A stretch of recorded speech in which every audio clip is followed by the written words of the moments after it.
Welcome to the DVMUG Zoom meeting for Tuesday, January 14th, 2025. Today I have just a little bit of news, pretty slow in the news these days, and some videos, a couple of them from Apple, pretty short. We don't get to all of them, that's okay too. And a regular Q&A and social hour, which will not be on this recording and will be available on the BBS in a separate recording for those of you who are DVMUG members. So first news item I got, move forward. Okay, there's two news items. This is new news. Hackers have devised a simple text scam to bypass Apple iPhone protections. Basically, here's the article if you want to read it. That link, Kenji, can you get the links off the BBS and put them in the chat? He's muted. Yes. Okay. Basically, the way this works is links sent to you from unknown people are not active and you can't click on them, even if they're spammy or malware. But if you reply to it, then they become active because you're people that you had a conversation with. So what they will do is send you a simple text that says, you see these, if you want it, you get a text from a known user and you can hit, do you want to keep getting these? Reply Y. If you want to opt out, reply N or no or something like that. They send you something like that does, and then you reply no or opt out, whatever they want, and then you have a conversation with them because you replied, and then they can send you links that are malware or by whatever because they're on your trusted list. So that's how they're getting around this. Pretty simple the way they're doing this. So the lesson is don't reply to things you don't know what they are. So if you want to know more, you can read the article, but that's basically pretty straightforward. You didn't ask for it, don't engage in any way, including no. Okay, next one. Comments, questions about that? You're muted if you want to unmute to ask anything about that. Yes, I've been seeing a lot of um, text messages lately that ask you to reply yes and then quit the message. And then, so you don't click the link, you just reply to the message. And so obviously that's what that must be because they're obviously Yes. scammy texts. Right. The link they send, if it's an unknown sender to you, the link is not active. But once you engage with them and say no, or whatever, you want to, that's how you do it on a normal thing, yes or no, do you want to opt out? Then they're a trusted link and they can send you whatever they want. So are you I saying that, or is this article saying that if an unknown sender sends you a link in a text message, that link is not active in the until you Well, reply to it? that is Apple's safeguard, they say. yeah. Okay, And then that's you news to reply me. no, and said, do you want to opt out? Reply N. You do that, and then the link becomes active because Right. they're a trusted sender. So Okay. you basically enable the link by doing that. So don't do I that. There's going to be a lot of seniors who are going to get caught up in that. Yeah, oh sure. You say it's a spam. You want to opt out. You obviously you say yeah. Well, yeah, Yeah, whatever, yeah, whatever. I'm glad you told me that. I wouldn't have done it, but I know a lot of people who would. Yeah. I just want to add that I keep getting, and recently, a month or something, anything, just a text and it says hi. And it's like right there, it says, okay, hi, who are whatever, but don't do anything.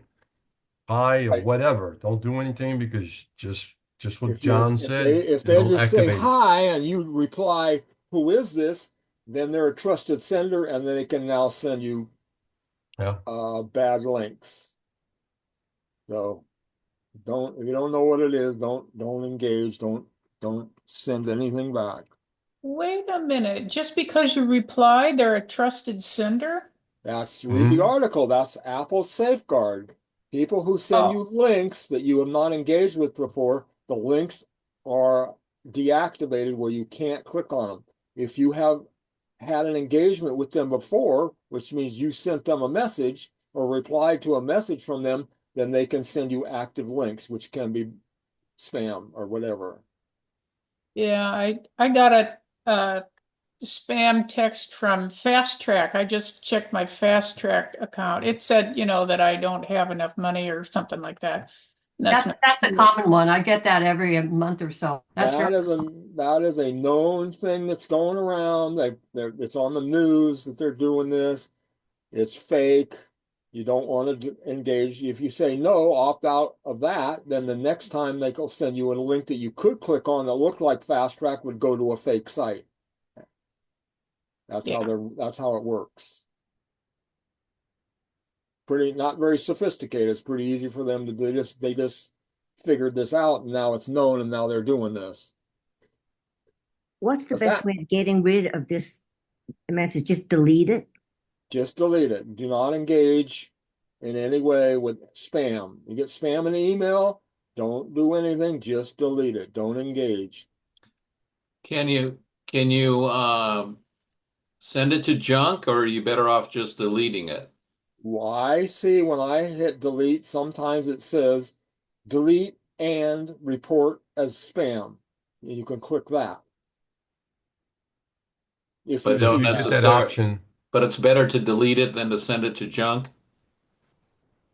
There is no junk in a text message, Oh, that's right. Okay, I see what you mean. except when you delete. I've seen lately when it's even on valid messages, if you hit delete, it will ask you, do you want to delete it or you want to delete it and report it as spam or whatever word they use. right? So that's a way to report it to Apple that that's a bad sender. Yes, you can do that. I'm surprised that it doesn't give you that option more often than it does. I've seen it on legitimate messages. I've It's noticed that. It's real inconsistent whether you can. It is. I don't know what the criteria is, but it's not consistent. I've noticed on the Macintosh, iMessage won't give you that option, and on the iPhone it will. The Interesting. message. Could be an iOS only thing. You realize that messages, your phone with the phone number on it is in charge of your messages. That is the master of your messages.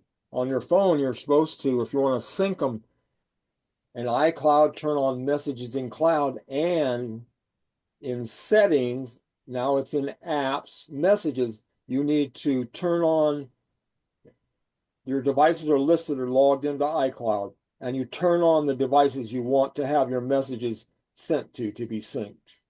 You need to do both those to get the whole thing in sync. A lot of people don't realize you have to turn that on in messages. Okay. I only have one other news thing, was actually, I thought interesting. This was today. This is all rumors, not verified, but it's been a lot of rumors about this. Apple's launching 20 new products this year. And this link, if you're interested in it, has, I'm going to show you the next screen, all these 20 devices in a list. If you go to this article, each one of these devices listed has a link that goes to the article that describes what they think is going to happen for that particular item. So here's the list in chronological order of when they're coming. So we know pretty sure for certain the MacBook Air, and this is in the spring, MacBook Air is going to upgrade. Everything's going to go to M4s. I think the big thing is the iPhone SE that's going to run Apple Intelligence for under $500. The old SE with the home button will be gone. It's going to be based on the iPhone 14. It'll be all different, bigger screen, 48 megapixel camera, all kinds of stuff. It's going to be, I think that's going to be a hot item. New iPad 11, going to run Apple Intelligence, the low-end iPad. So on down the line. Another big thing that doesn't exist currently is called a home pad. That's totally in rumor stage. There's all kinds of pictures made up about this. It's going to be have like a screen and combination with a screen and a speaker, and it's going to be Apple Intelligence. And it's going to run your home, interact with your new maybe a camera that they're going to make, and maybe a lock that unlocks with your Face ID, unlock your front door, a whole bunch of things like that. So that's all coming this year. New AirTags. The Mac Studio goes to M4, and on down the line. Of course, in the fall, iPhone 17s, new watches, AirPod 3s coming later in the year, Apple TV coming, probably going to run some Apple Intelligence, all this stuff. So on the bottom, M5 coming at the end of the year. So not redesigns, they say, but faster chips. So comments, questions about that? There's the article if you want to read about each one of these items. Did Kenji get them in the chat? Yes. Okay, in the chat is the news, these two items. You could click on the link and read the article. What would iPhone Air be? iPhone Air.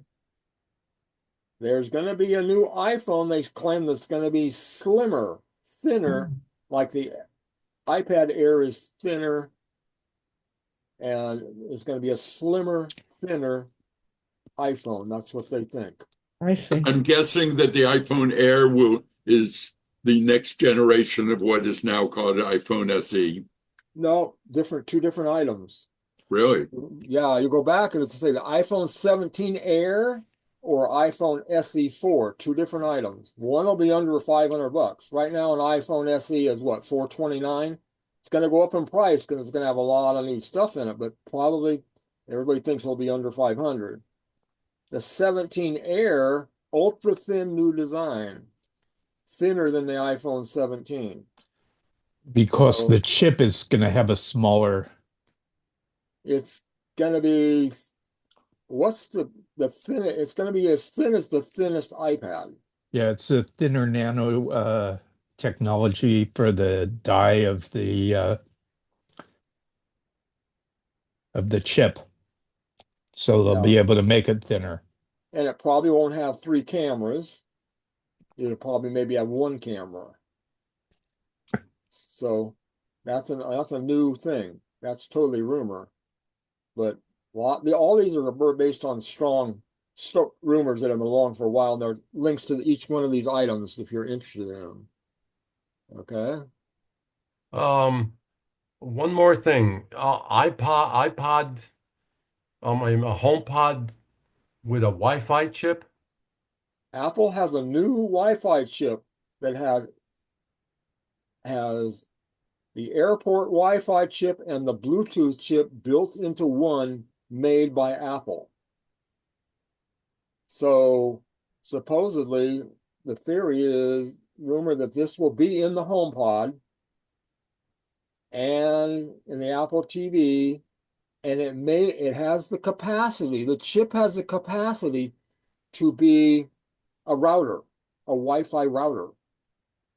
So people are thinking, well, maybe Apple could turn the AirPod into the old Apple time, router. Time capsule? Time capsule, or it could be in the Apple TV, or it could be in this HomePod thing that runs your home and your camera and your door. Maybe that'll be the router. It's capable of doing it. That could use that chip in the AirPod and not to turn on that feature and only have it in the home thing. We'll see. I think they're copying the Amazon people who, when they acquired Eero, built an Eero repeater into each of their Echoes. Yeah. It could be they put it in and don't use it, like the current HomePod Mini has a humidity sensor and a temperature sensor that was not turned on for the first year or two. And a software update just turned it on and it works. It's been there all along and nobody knew it. Well, you notice that in the article itself, they don't say HomePod, it's HomePad. Pad, with an That's- A. So I'm Yeah. wondering if it's going to have a display like the Yes. like Yes. the Okay. like the HomePad. Echo device that Rick has that has a screen. HomePad is a different item than a HomePod. Okay. HomePod is a Huh. speaker. The mini is small. The HomePod full-size one is way bigger and way more expensive. The HomePad is a completely different item. It has a screen that's supposed to be based on a new interface called the Home OS, which will have like widgets to control your door lock, a security camera. You'll be able to do stuff like put it in your kitchen on the counter and do stuff by looking at it. Something like that. We really, So could you also use it as a Wi-Fi extender?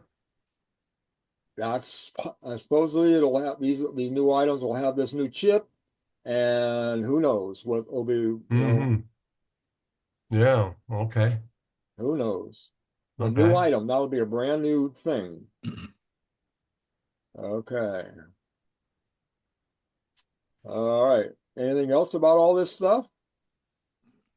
And it's all rumor, right? Because It's all based, Apple but never it's, announces it's anything in mostly advance. based on well, I don't have it in here, but it's based on Mark Grumman's newsletter, and he is the most trusted name in rumors. And what he comes out with a newsletter like every day. Used to be free, now it's not free, it's paid.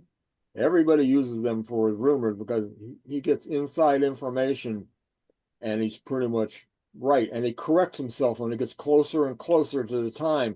He gets more and more details. And when they have a keynote, nothing's a surprise anymore. You notice it's all known in advance almost.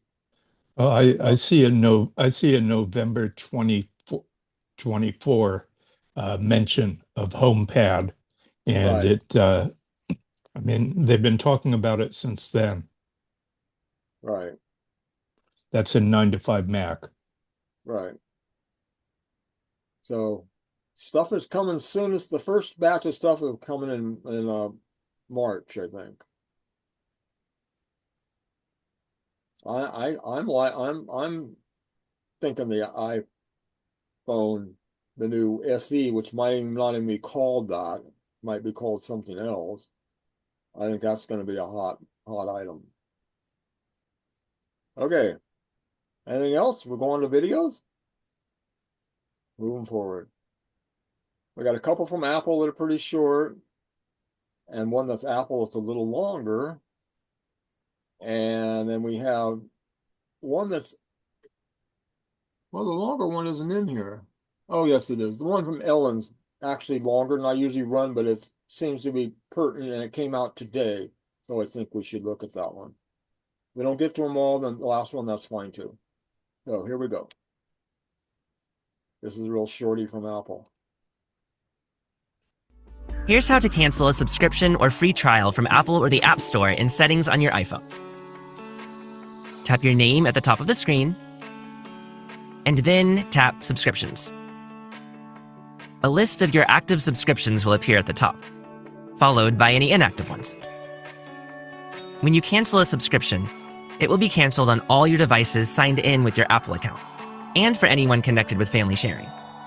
When you're ready, tap the subscription you'd like to cancel. Then, tap Cancel Subscription.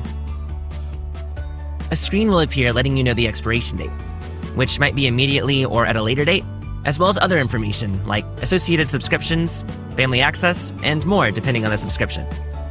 Tap Confirm to complete the cancellation. To return to your subscriptions, tap Subscriptions in the upper left corner of your screen. Canceled subscriptions might still appear in your active list, but will now show an expiration date instead of a renewal date. And that's it. Cancel, confirm, carefree. To learn more about your Apple devices, subscribe to the Apple Support YouTube channel. It is good to check your subscriptions to see what you got. You may be paying for stuff that you may have forgot about, and they'll just keep charging you automatically. So you go in there and look what you're paying for. and unsubscribe to the ones you don't want anymore. Your audio was a little choppy there at the beginning, at least from here. Do you mean the Apple audio? Yeah. Nothing I can do about that. It almost sounded to me like it was playing in fast motion. It was like high-pitched voice talking really fast, unlike other Apple videos we've heard before. Maybe they just signed on the Dave Seville and the Chipmunks.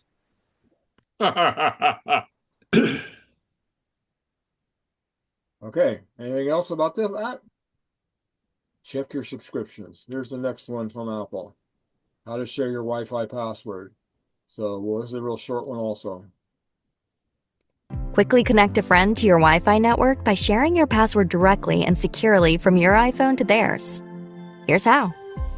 We'll show you how to share your Wi-Fi password from the Passwords app and how to share it directly to your friend's iPhone. First, let's use the Passwords app to share your Wi-Fi password. Before you start, make sure your iPhone is on iOS 18 or later. Your friend should have a device that can scan QR codes. This includes iPhone and iPad, as well as Android and other non-Apple devices. In the Passwords app on your iPhone, tap Wi-Fi. Tap your Wi-Fi network in the list, and tap Show Network QR Code. Have your friend open camera on their device, and position the QR code in the frame. When the link for the Wi-Fi network appears, have them tap it, and tap Join. Now they're connected to your Wi-Fi network. Next, let's share your Wi-Fi password directly to your friend's iPhone. Before you start, make sure you and your friend both have Wi-Fi and Bluetooth turned on. If either of you have personal hotspot turned on, turn it off. You'll also need to have each other's Apple account email addresses saved in Contacts. Have your friend start in Settings on their iPhone. Have them tap Wi-Fi and tap your Wi-Fi network to join it. When you get a notification on your iPhone, just tap Share Password to confirm. And that's it. Your friend is connected right away. Share the love and your Wi-Fi. To learn more about your iPhone, Okay, good stuff. All right. Anything about that is pretty clear. Pretty two ways to do it.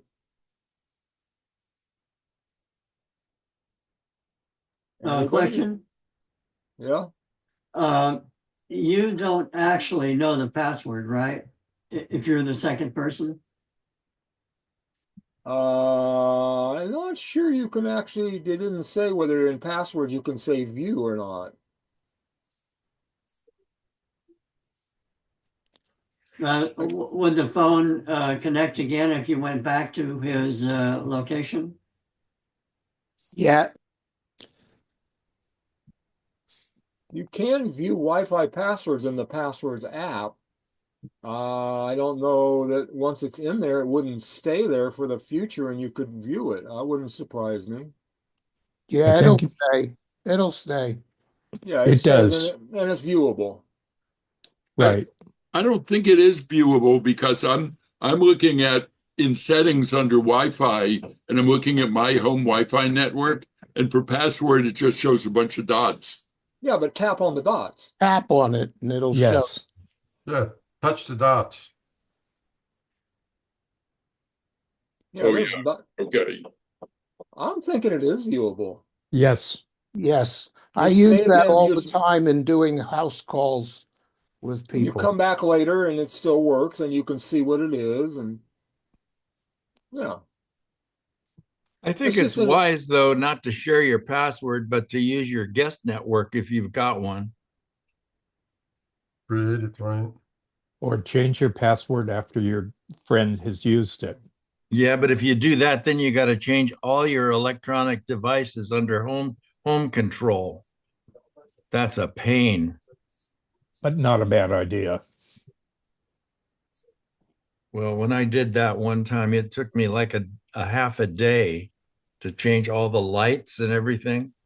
Maybe I'm missing something, but wouldn't it be easier to just tell them to use their cellular? I mean, The number of people I've had come over and I've offered it is like 5 years ago. Yeah, now it's like, no, I got it.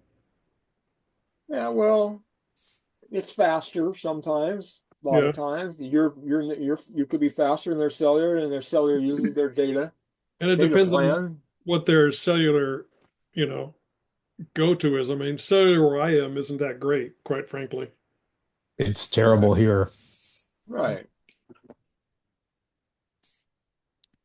Okay. Next video. Move forward. How to sign into your Apple account. This is a little longer one from Apple. Your Apple account, actually what used to be called your Apple ID in iOS 18 and Sequoia, they changed the name of Apple ID to your Apple account. That's all this, that's whatever. That's why there's, not something new. You already have this. Okay, here we go. Your Apple account is how you access Apple services and make your devices work together seamlessly. Here's how to sign in. We'll teach you how to sign in to your Apple account on iPhone, how to sign in on Mac, and how to sign in on the web. Before you start, it's a good idea to update your device to the latest operating system.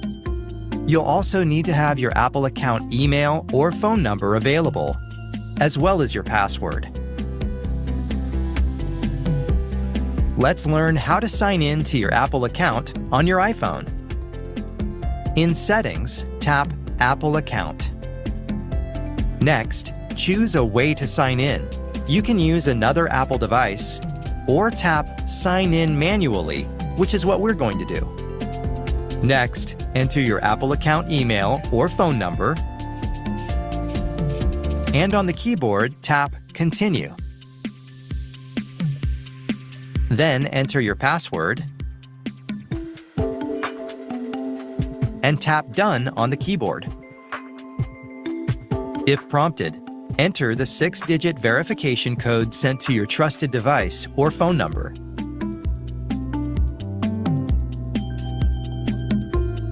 You also might be prompted to enter your device passcode in order to access your encrypted data in iCloud. If you've been using your device without being signed in to your Apple account, a prompt might appear asking if you'd like to merge the existing data on your device with your information in iCloud. Tap Don't Merge if you don't want to sync the existing data with iCloud, or tap Merge if you do. And your device will finish signing in. Good to go. Now let's learn how to sign in to your Apple account on your Mac. In System Settings, click Sign In and enter your Apple account email address or phone number.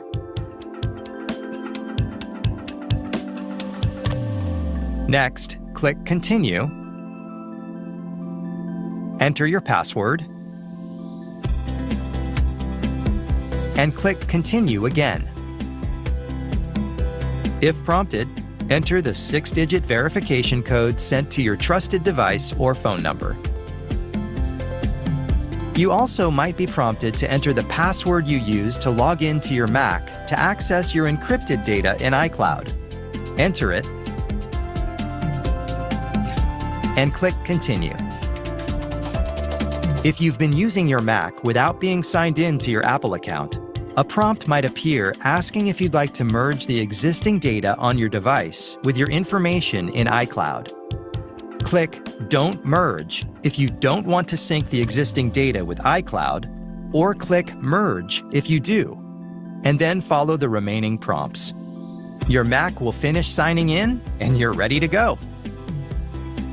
You can sign in to your Apple account from any device, including a PC or Android device, on the web. We're using a PC to sign in on account.apple.com, where you can manage your Apple account, but the steps are the same if you're signing in to iCloud.com. Click the Sign In button and enter your Apple account email address or phone number. Click the arrow to the right of the text field and choose how you'd like to finish signing in. If you're using a supported browser and also have an iPhone using iOS 17 or later, you can sign in with a passkey. Or click Continue with Password to sign in using your Apple account password, which is what we'll do. Enter your Apple account password and click the arrow to the right of the password field. Last, type in the 6-digit verification code sent to your trusted device or phone number to finish signing in. That's it. And that's how to sign in to your Apple account so you can access iCloud, Apple services, your subscriptions, and more. To learn more about your Apple account, subscribe to the Apple.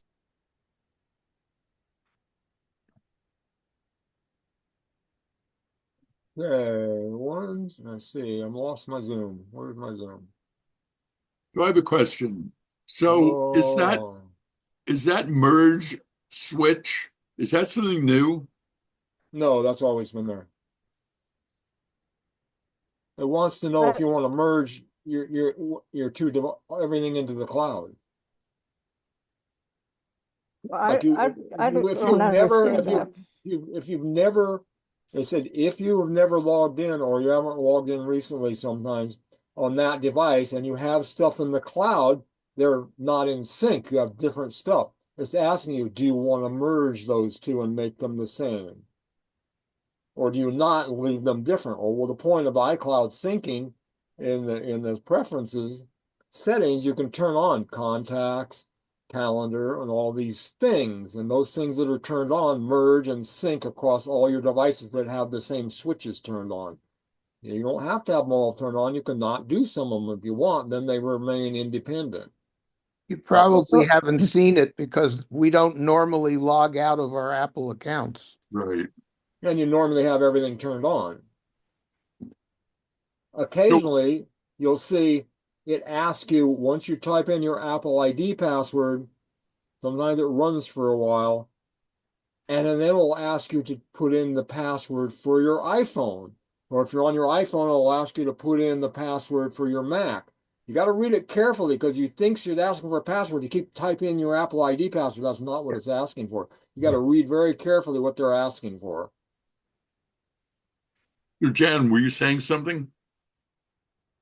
Well, yeah, I was confused about the two, but I think it's not merging anything that we didn't know about. It's just things that were, the usual Apple calendar contacts, that sort of thing. Yeah. You may not have enough space in your cloud. That might be a good time to not merge.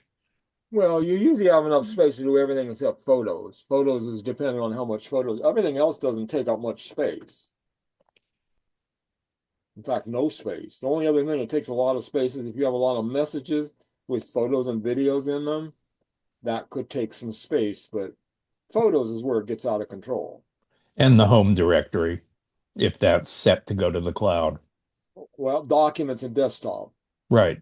It doesn't sync your home directory. You only switch is iCloud Drive, and then in there you can turn on documents and desktop, not the choice of either or. It's all or nothing, documents and desktop. If you have a lot of documents or a lot of stuff on your desktop that you store everything on your desktop, that can take an enormous amount of space. And that appears to be on by default on a new system, which I think is wrong. No, I haven't seen it be on by default. Well, brand new system, it's on by default.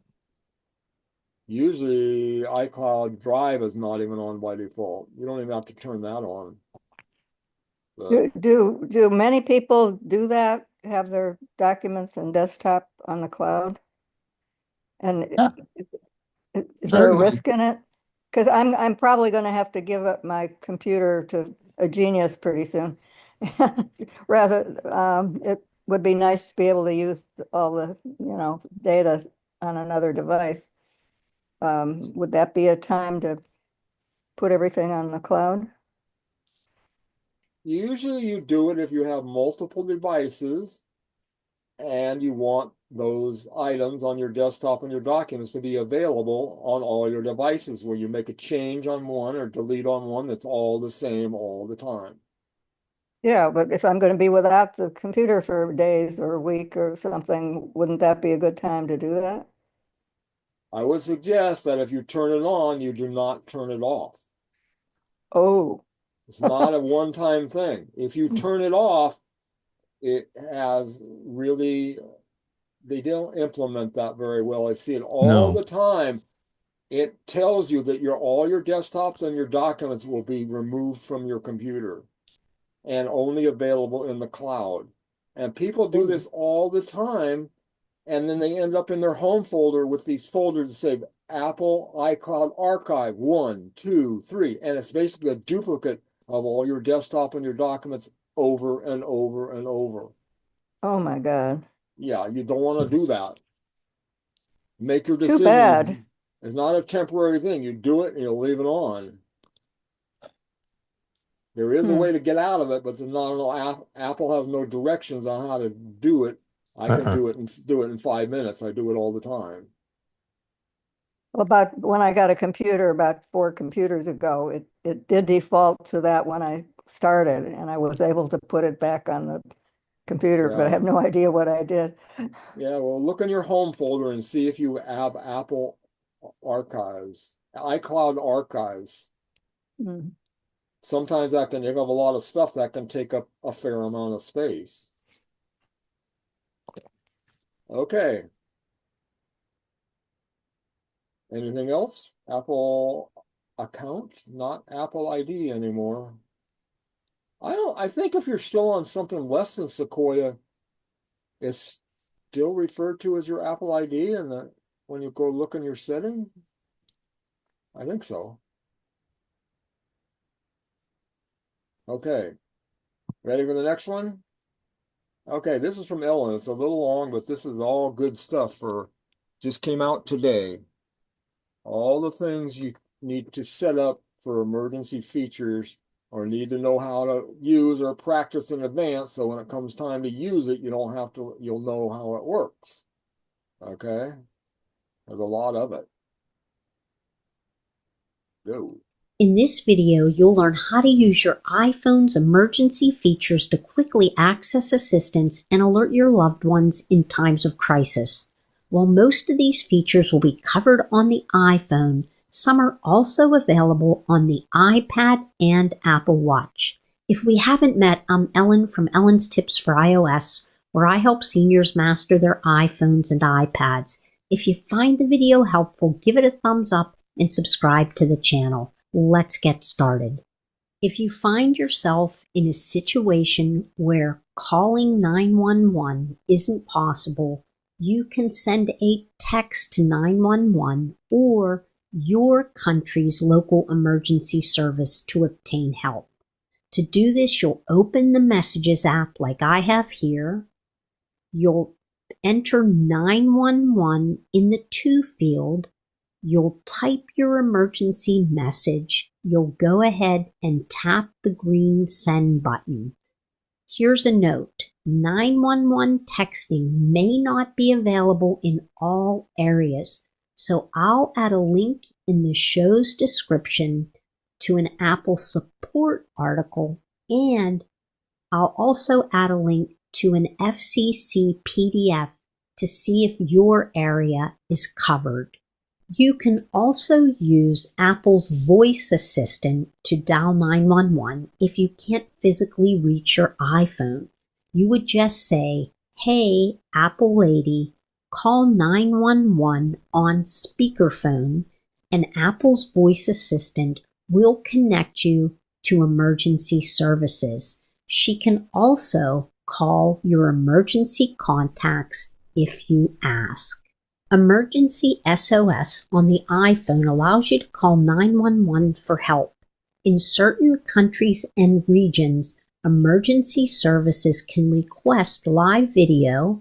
You can stream your video or upload photos and videos to help them assess your situation.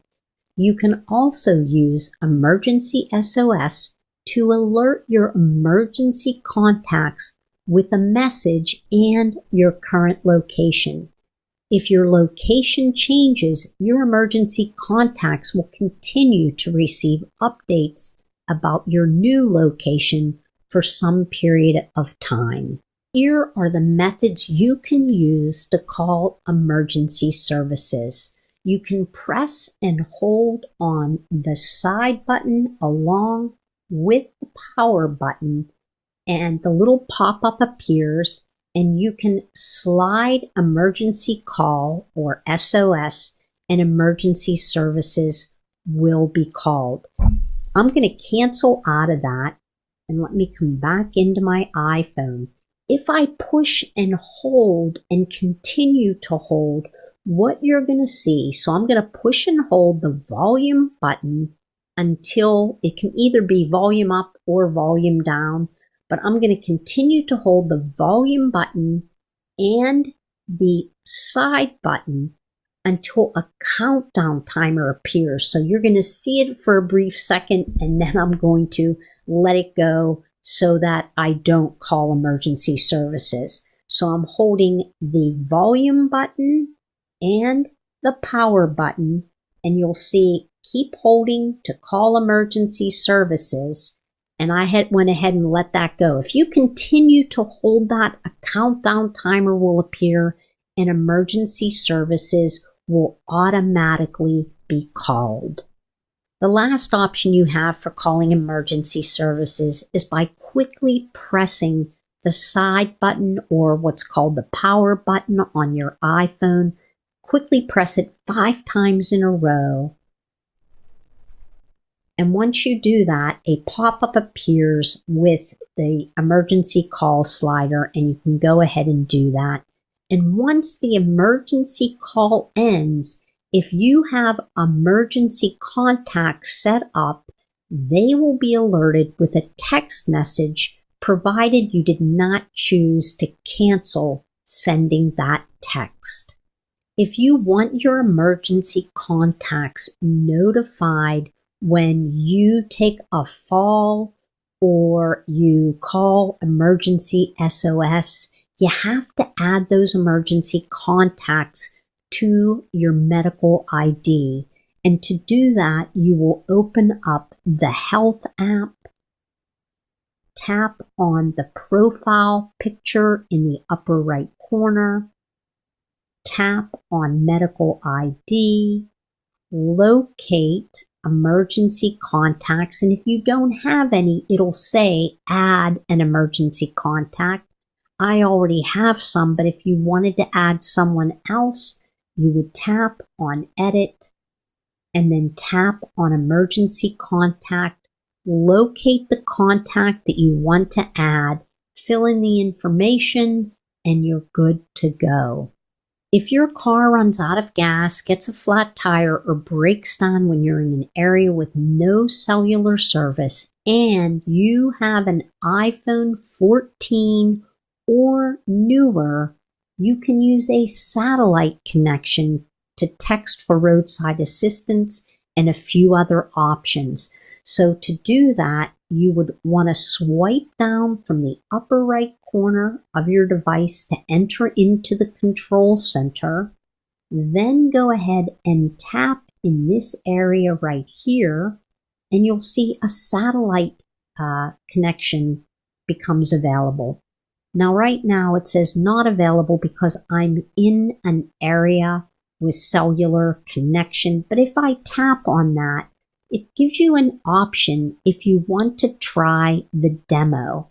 So you would tap on try demo, and then the best place to do this is outside. So here are the options, though, that are available to you.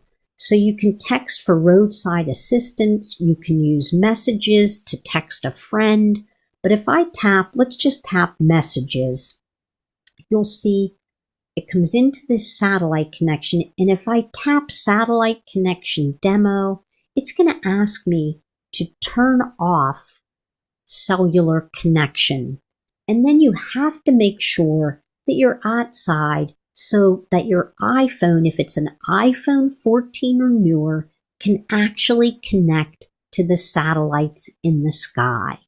Once you finish the demo, you can go ahead and tap on end in the upper right corner, It'll ask you if you want to resume demo or end demo. If I tap end demo, it automatically then will turn my cellular back on.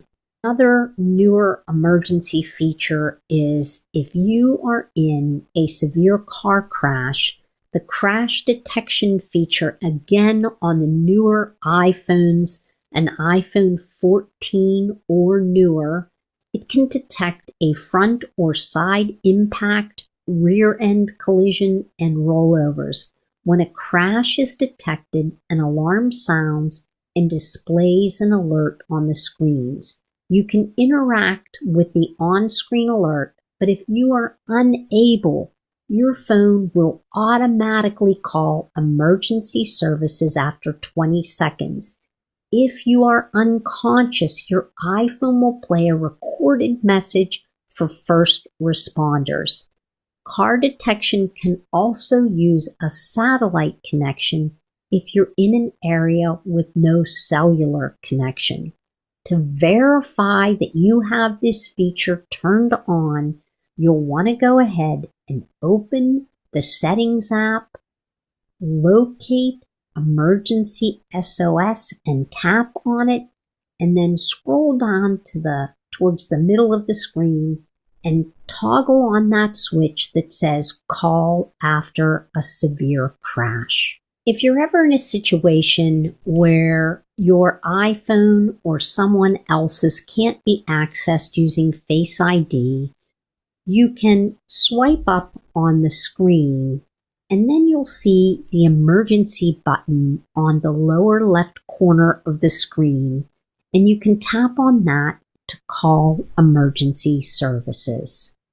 The last feature we'll talk about is government alerts. The iPhone and other smartphones have the ability to receive emergency, amber, and other alerts to receive critical information. To verify these settings, you'll want to go ahead and open the Settings app. Now we're going to scroll and we're going to tap on Notifications and then scroll down to the very bottom of the screen and you'll see Government Alerts. Here you can choose to toggle on what you want. So you could toggle on Amber Alerts. If I tap on Emergency Alerts, these are the options that you have available, and you could toggle on Public or Test Alerts. So those are the government alerts that are available for the iPhone. These tools are designed to provide assistance when you need it most, whether it's contacting emergency services, alerting loved ones, or even getting help in areas without cell service. Take a few minutes to set these features up. It could make all the difference in a crisis. If you found this video helpful, don't forget to share it with others who might benefit from knowing these life-saving tools. Thanks so much for watching. I'll see you next. A lot of stuff in there. I missed where do you find the emergency government alerts? Notifications at the bottom.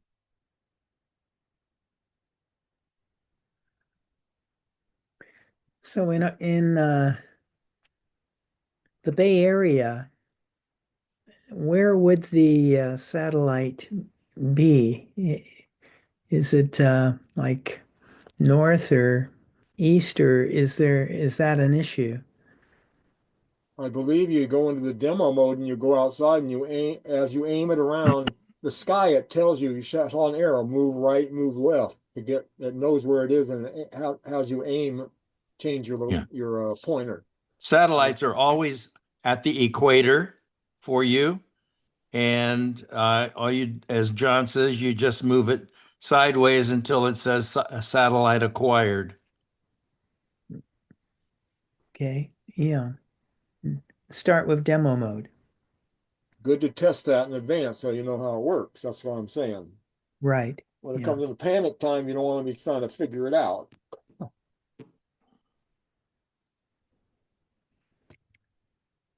Thank you.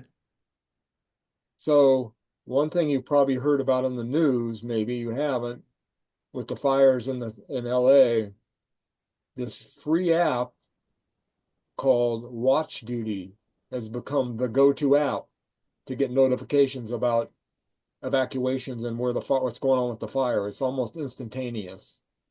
So there's a map and you get alerts where you are. It's time you're on a warning, you're on watch, go now. It's called Watch Duty. It's totally free, it's nonprofit, and it was developed up here in the North Bay in Marin County, and it's by volunteers. It's also available on the back of the browser as a website. Right. Correct. Available what? Where? It's a website as well. Right. Watchduty.org. Right. It's been around. I've been seeing a lot. You see it on Facebook. Somebody says if you're in where you are and you're in the rants and raves, which is the default folder for most neighborhoods in Martinez, there's half the town, 20,000 people in Martinez rants and raves on Facebook. That's half the town. Somebody said something siren going on. What's this helicopter flying around here? And then somebody says, look on Watch Duty. You go there and boom, it tells you who's responding, what units are there, what's going on immediately. I would like to add for everybody is regarding these fires and this destruction that's just taking place over there, to make sure that some way, shape, or form we have some kind of backup of your equipment, because as you can see, all you see is ashes left behind. That's correct. And you got to have some way, shape, or form to recreate your device. I take a time machine drive on a portable hard drive and alternated between two of them and periodically leave one in the safe deposit box. I've been watching KTLA Plus, which is an app that you can download for your streaming device, and they're carrying almost wall-to-wall news about the fires. And there was one interview from a guy who's involved in the insurance industry, and he said, make sure you take videos or photographs of everything in your home and store it in the cloud so that you have access to that when it comes time to prove that you had the stuff that you say you lost. Additionally, one of the other things that they said to do was to make a copy of your insurance policy and store it elsewhere, or maybe make a PDF of it and store it in the cloud, because you may need that policy, which sounded like a very good idea to me. Yeah, I keep a flash drive with the photographs also in the safe deposit box. Yeah. Now, of course, some of the banks burned down there too. Supposedly the deposit box won't, but then again, it could. I'm in the area that's been burning. I was at a store that sells safes yesterday, and I asked him how safe they were from a fire, and the small ones are no good, but I didn't ask about the bank ones. I wonder about that. Well, from the looks of one of the banks, it didn't look like there was anything left. Yeah. Well, not all banks have safe deposit vaults. Right. No. And also you have to be careful. For example, if you store your passports in the safe deposit box and comes time to leave and you want to go get your passport, something happened to the bank and it's closed for a few days. They ran out of power or whatever. There you are. You're ready to go and you don't have any passport. Yeah. Well, one thing that we should all do is have a go bag, which has basic stuff, including our basic prescriptions and photocopies of all our important documents, including your ID, your insurance, your proof of ownership of stuff, and all already in the go bag, like a backpack. Also some basic stuff like flashlight, water, that stuff. That's like just in emergency, just grab and go. Because what we're most worried about here isn't fire so much or flood. It's earthquake. And like in Katrina's, people who got hit by Katrina, some of them were delayed for months because they didn't have any documents. They could probably eventually get okay. They didn't have ID. They didn't have copies of their insurance, or anything. And so you want all that stuff that you can just grab and go.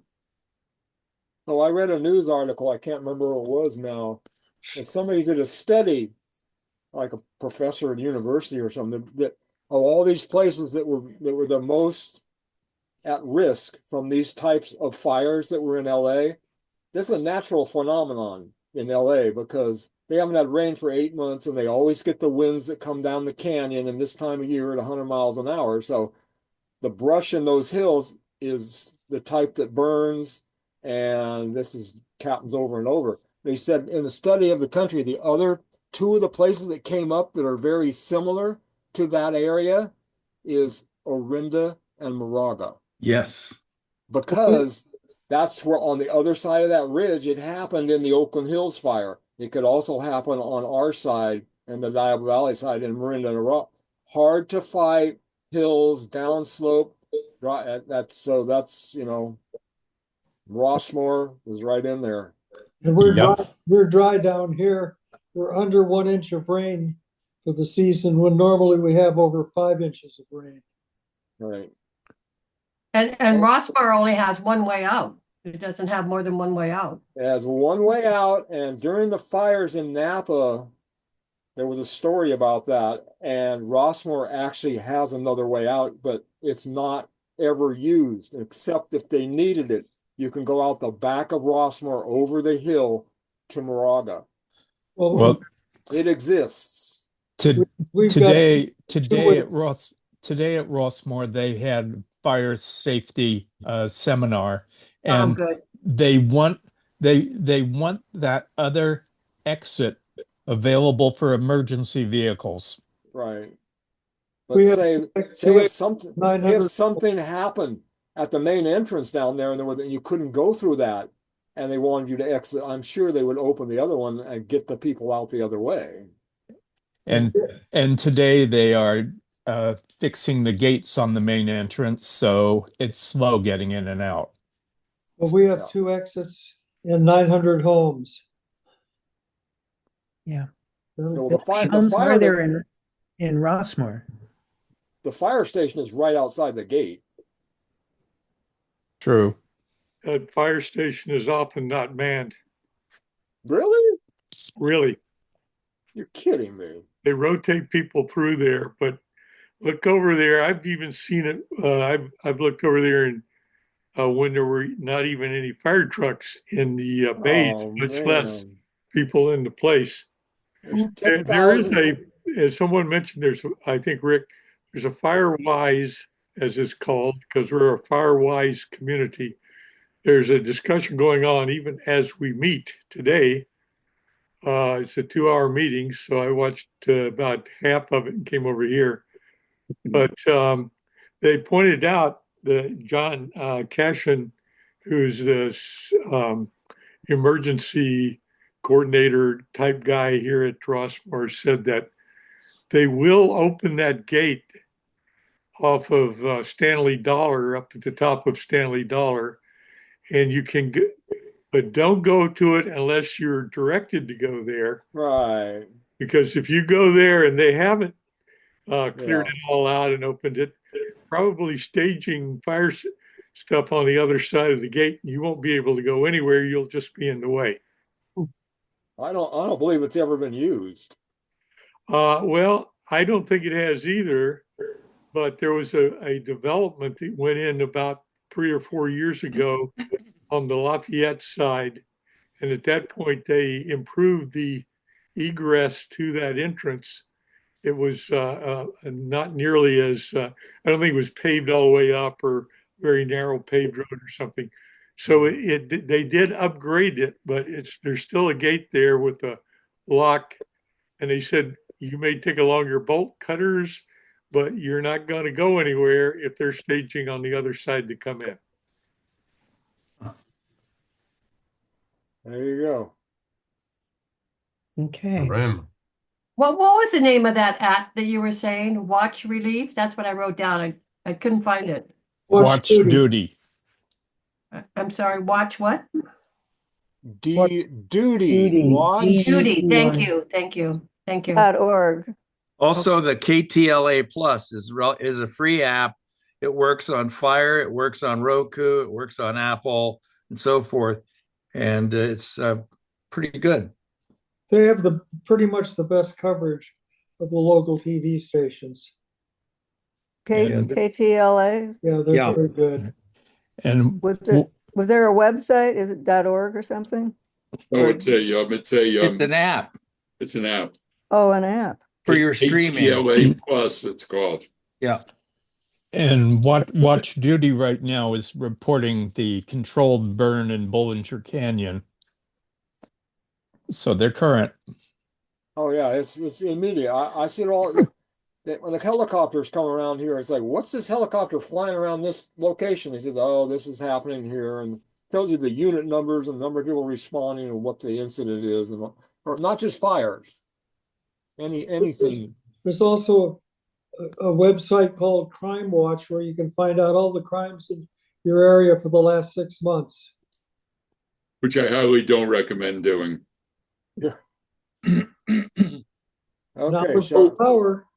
So when I open up so I downloaded the app, so I have that. When I open up watchduty.org, I don't see where you can actually see anything on the website itself. It's just telling me about so what am I missing here? I don't know. I'm not on the website, but I can tell you it works. I use it all the time. Well, I found it very confusing.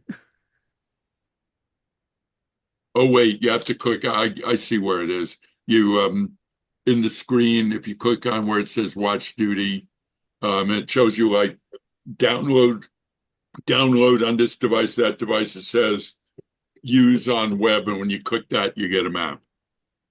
Yeah, and you can go to my location. Or actually, it's near me.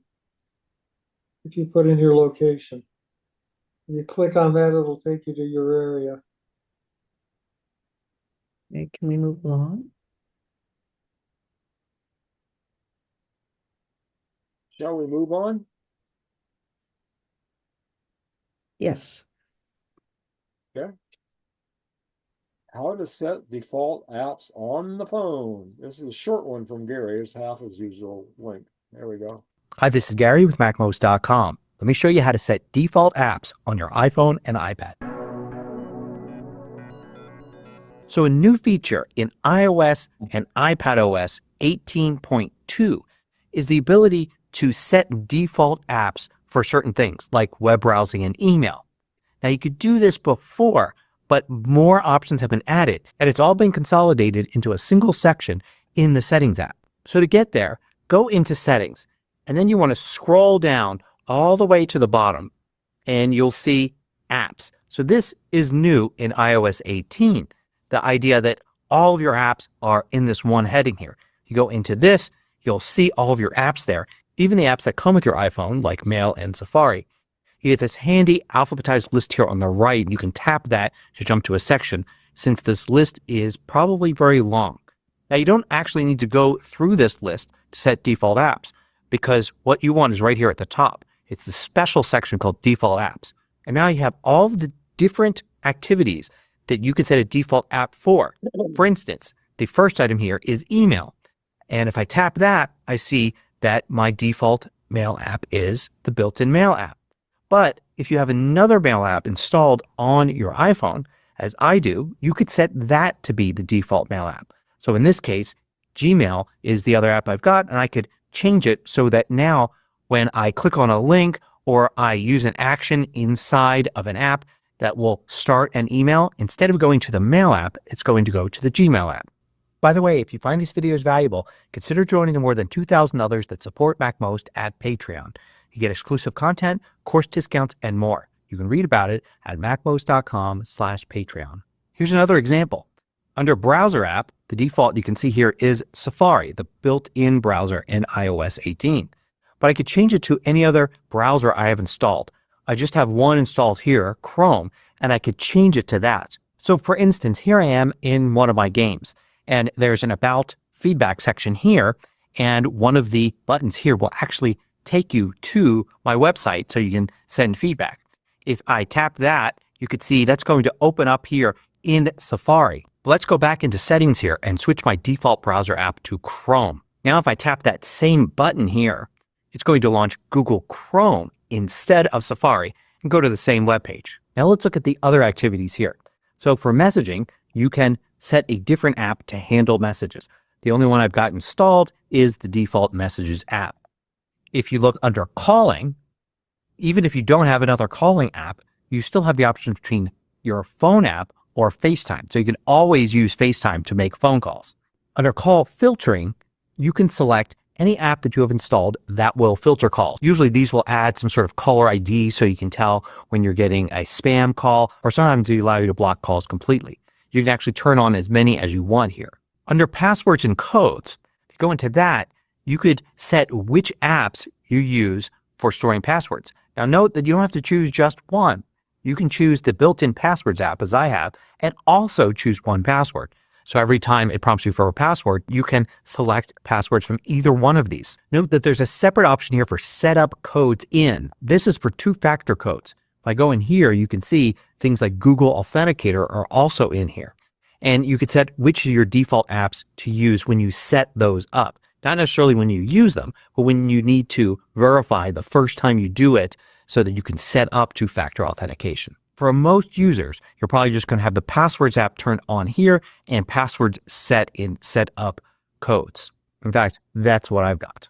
Now I also have a setting for a contactless app, and by default it's set to wallet. But if you have something else you want to trigger when you tap your phone to an NFC terminal, you would see it listed here if you have an app for that, and you would be able to switch to it. And finally, we've got keyboards, and you can still find all the settings for this in General and then Keyboards, but it's here as well. So I can go in and I can see I've got 3 keyboards here. The first 2 are installed by default, and the third is a third-party app. I could also look at the options for any one of these like that, and I could add a new keyboard here, so I could add different languages, different layouts, and so on. So let's add Japanese here, and I can choose which one, and done. And now I can see I have that one as well. Now when I'm typing on the keyboard, I can tap and hold the button at the bottom left, and these are the keyboards that will appear here in the order that they're shown in settings as well. You could swipe right to left and then delete to get rid of one, or use edit here and then you can remove them that way, and that's also how you rearrange them. So there you go. We now have a convenient location in the settings app where we can set the default apps for various different activities, and perhaps Apple will add more things to that list in the future. Hope you found this useful.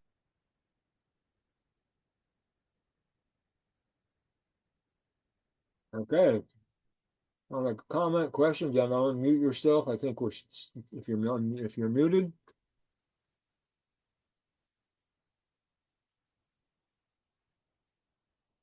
No? Nothing? Hold on, I've lost my Zoom. Oh, that's not good. What happened? Yeah, the one thing that I found a little confusing was about setup codes in, and I'm not quite sure what that does.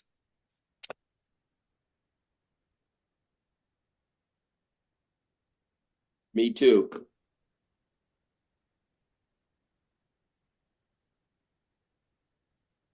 I think that's, you saw in their authenticator from Google, has something to do with two-factor stuff.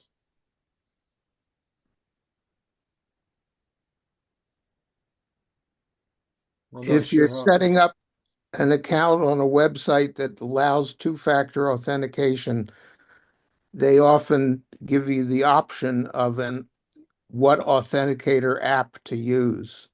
Right. And you use passwords as the authenticator app.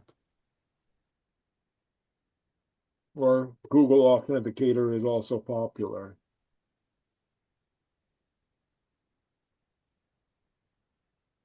Okay. Anything else? Move on?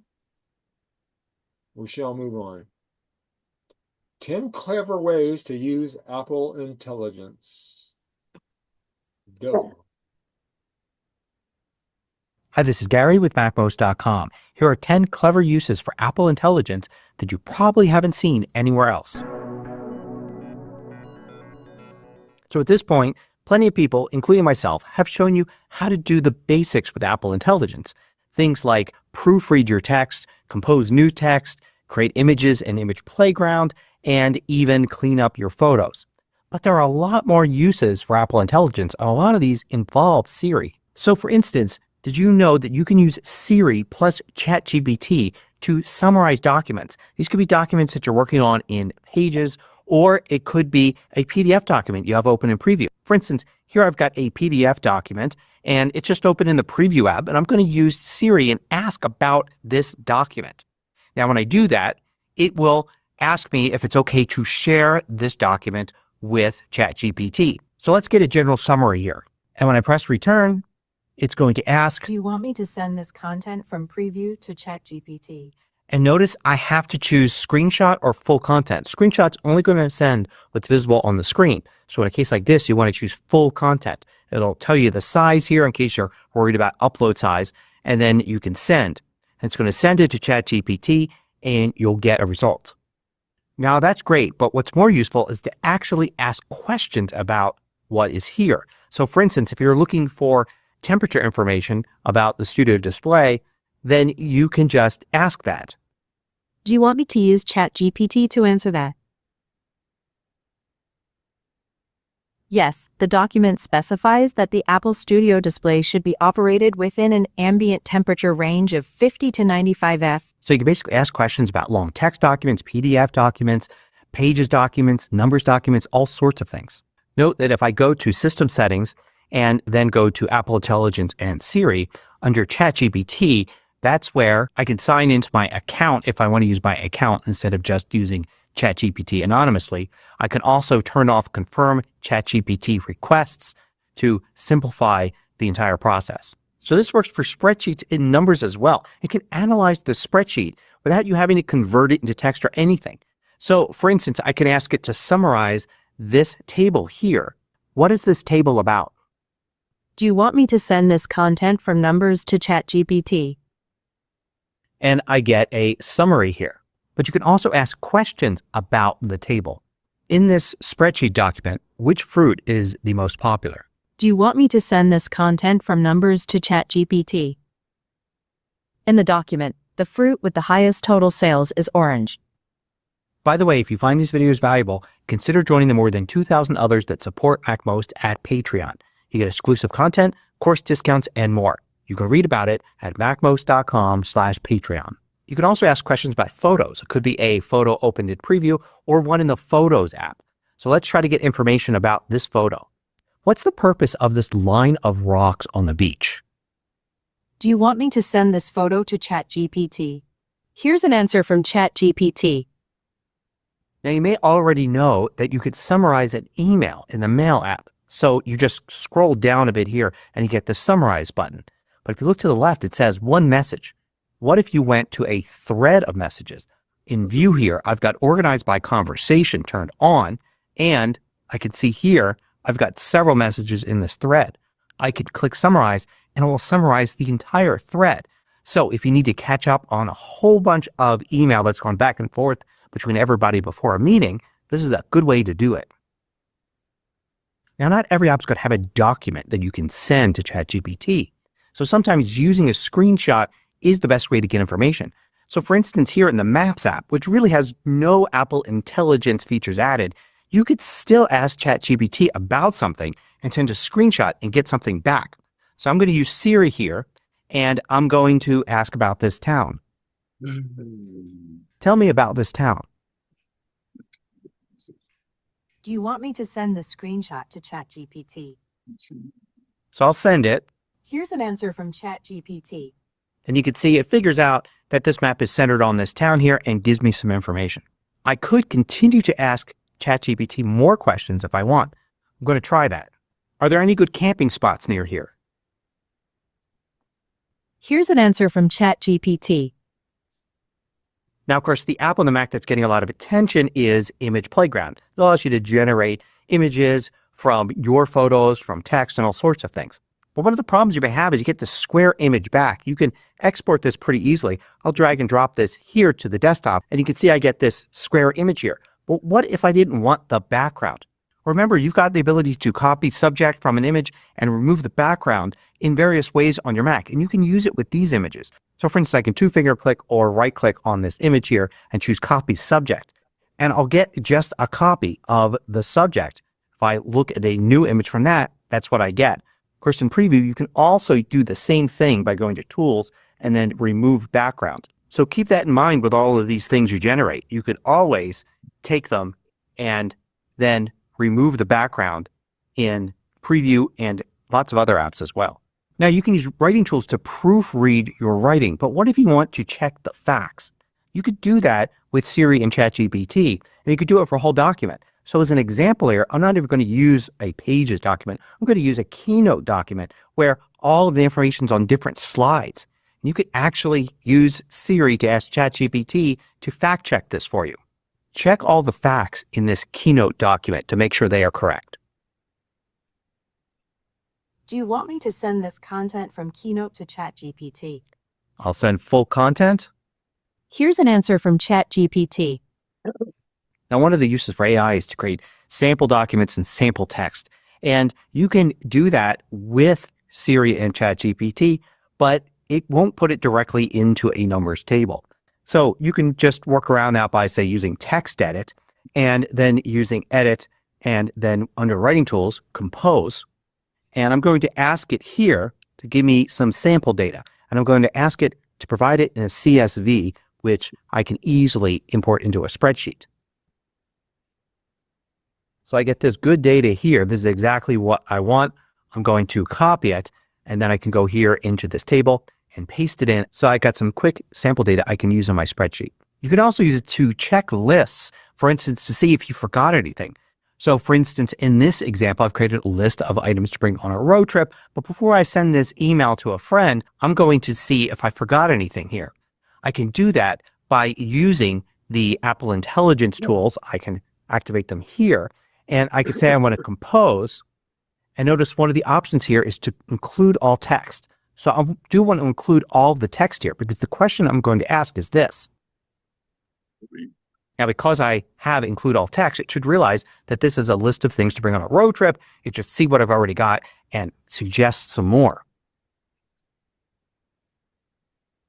And then here you can see I can further refine it like this, or I can just click away and then look at this list and incorporate what I want into the list up here.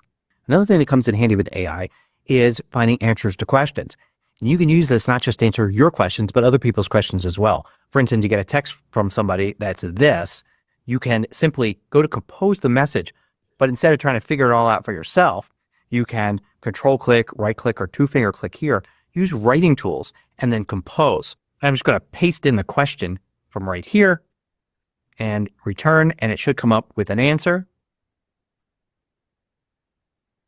There you go. So now I could send this right to the person. If I think this is a little too verbose, I can maybe select it again, and then let's go into Writing Tools again here and make it more concise. And there we go. That's a little bit easier to follow. So hopefully what you've learned here is that there are a lot of features of Apple Intelligence that people aren't necessarily talking about yet. A lot of them involve using Siri with ChatGPT, along with sending your document or a screenshot to get all sorts of information and answers. Hope you found this useful. Thanks for watching.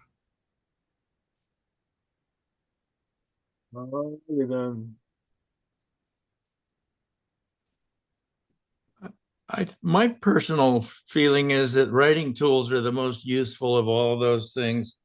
And the next one is sometimes the questions from Siri. But that graphics thing, it's just a party trick. I don't get any use out of that. I can show them if you ask again. Siri, shut up.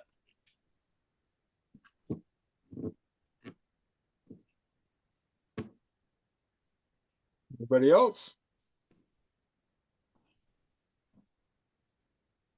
We shall move on.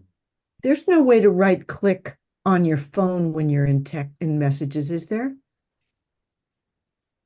It's only on your Apple, your computer, iPad or something, right? Use your right Press and hand. hold. Press and hold. Okay. There's also some multi-finger gestures.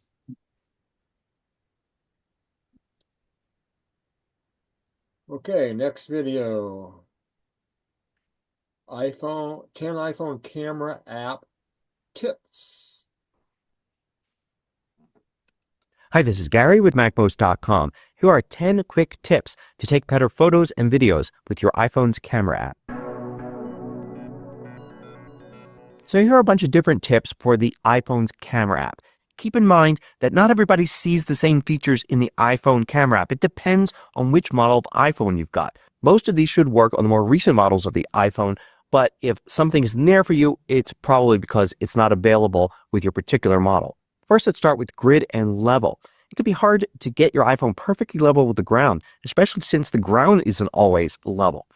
But you can go into the settings app and then into camera, and you'll find two settings there. Turn grid and level on. I don't see any reason to have those off. Now you get this grid that you could see there when you take photos. Also, you get this level. It's just a bunch of lines in the middle. And when you hold the phone perfectly level, it turns yellow and it's a solid line. So you know you're taking a good level photo. Also, the grid is useful because they say you should put interesting things at the intersections of the grid lines. And I always try to do that with subjects in photos when I can. This isn't a particularly good example, but I'm always thinking about what's at those intersection points when I take photos.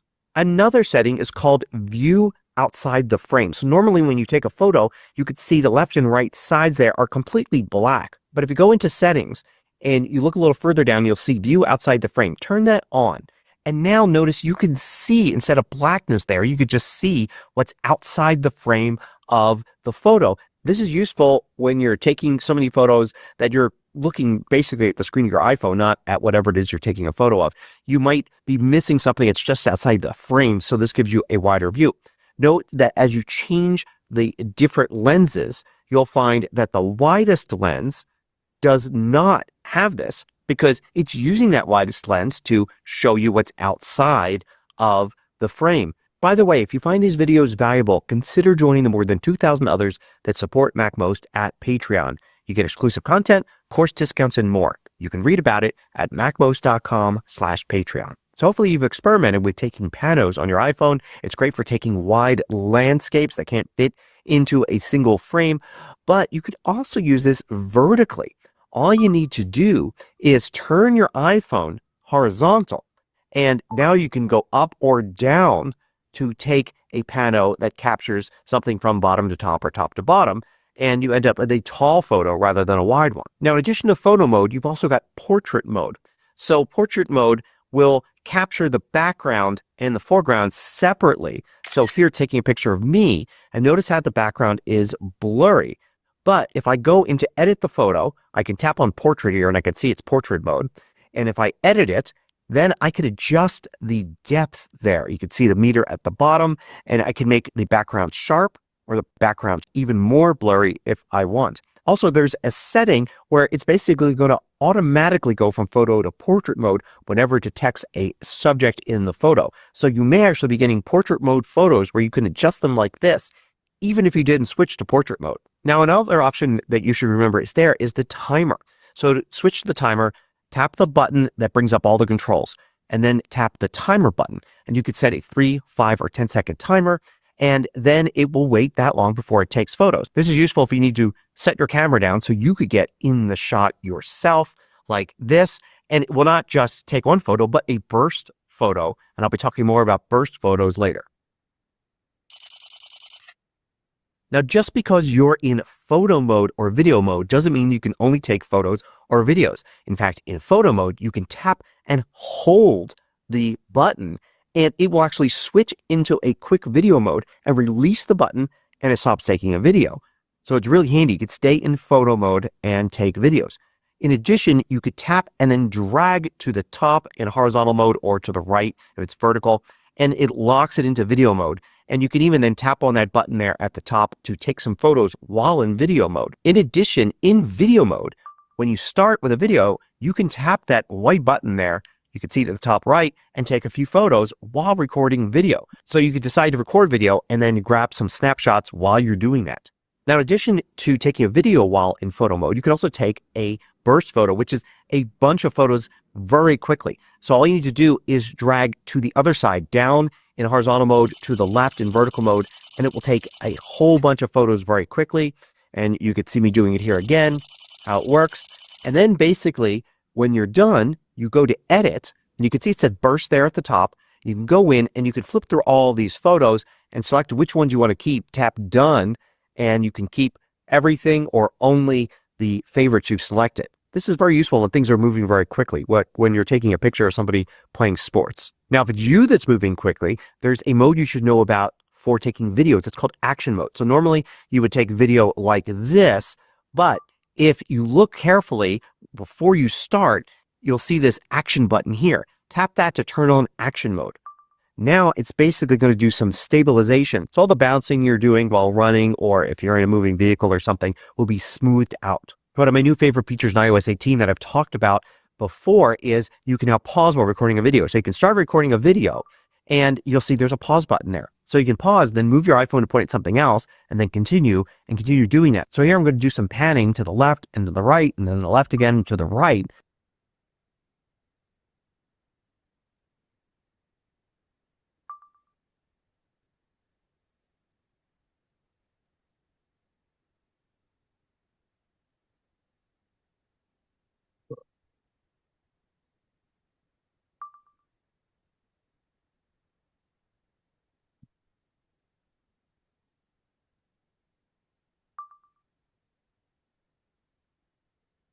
So when I'm done, I've got a video that will look like this when I play it back, which actually creates a little interesting bit of video. You can see I'm even zooming in here on one of these. And I got a nice view of the spot I'm in, but it's not as boring as it just one continuous shot. And finally, let's look at focus lock. So here, if I focus in on this branch hanging down, you can see the building in the background is blurry. But if I move over, the building becomes in focus, but the branch is blurry. Instead, I can tap on the branch and it will lock focus to that point. And now if I move over, it won't go and focus on the building, but keep the branch in focus. A better example would be if there was a subject there that you wanted off to the side of the photo, but you wanted them to be in focus, not what's in the center. You'd also just frame everything and then tap on the subject that you want to be in focus like this. So there's so many different useful features in the camera app. You should definitely take the time to explore all the different buttons and options and play around with it. Take some sample photos that you'll just delete, but you're using them to learn, and also check out the camera settings in that settings app as well. I hope you found this useful. Thanks for watching.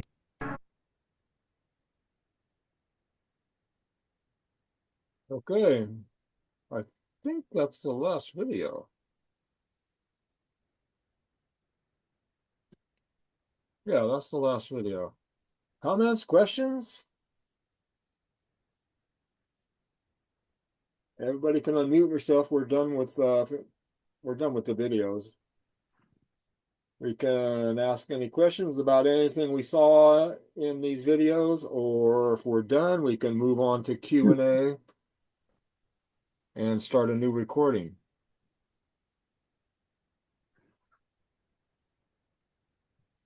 Nobody? Okay, I'm gonna stop these. I'm gonna go here. Okay, anybody who's watching this on YouTube, DVMUG members can watch the next video, which will be the Q&A session. There'll be a link on the DVMUG BBS to get that. And we'll now stop the recording and start a new one. Stop.